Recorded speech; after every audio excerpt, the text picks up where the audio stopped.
আল্লাহ মাফ করুক। The power of সূরা মুলক। মনে করুন আপনি মারা গেছেন, আপনার জানাজার নামাজ শেষ, আপনাকে কবরে রাখা হলো, আপনি অপেক্ষা করতেছেন মুনকার নাকির ফেরেশতার জন্য, কিন্তু তারা আসছে না, অথচ জান্নাতের সুঘ্রাণ পাওয়া শুরু করেছেন। আপনার একটু পরে কবরের সাথে জান্নাতের একটি সুড়ঙ্গ পথ তৈরি হয়ে গেল। আপনি ভাবলেন এই কেমন কথা, প্রশ্ন উত্তর কই? তখন আপনার মনে পড়ল প্রতি রাতে সূরা মুলক পাঠ করলে কবরের প্রশ্ন উত্তরের ঝামেলা নেই, কবর আজাবের কোনো চান্স নেই। অতঃপর রেশমি চাদরের নরম বিছানায় গা হেলিয়ে দিয়ে আপনি বললেন আলহামদুলিল্লাহ। তো হ্যালো এভরিওয়ান, আসসালামু আলাইকুম, ইটস মি নীলা। সবাই কেমন আছেন? আশা করছি সবাই ভালো আছেন।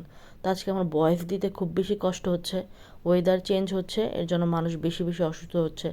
আমার প্রচুর পরিমাণ গলা ব্যথা, প্লাস হচ্ছে নাক পুরো বন্ধ হয়ে আছে, এর জন্য ভয়েস দিতে অনেক কষ্ট হচ্ছে। তো আজকে রান্না করতেছি পালং শাক, এই শাকটা মূলত ভাজি করতেছি আমার মেয়ের জন্য। সবাই ভালো থাকবেন, সুস্থ থাকবেন, আল্লাহ হাফেজ।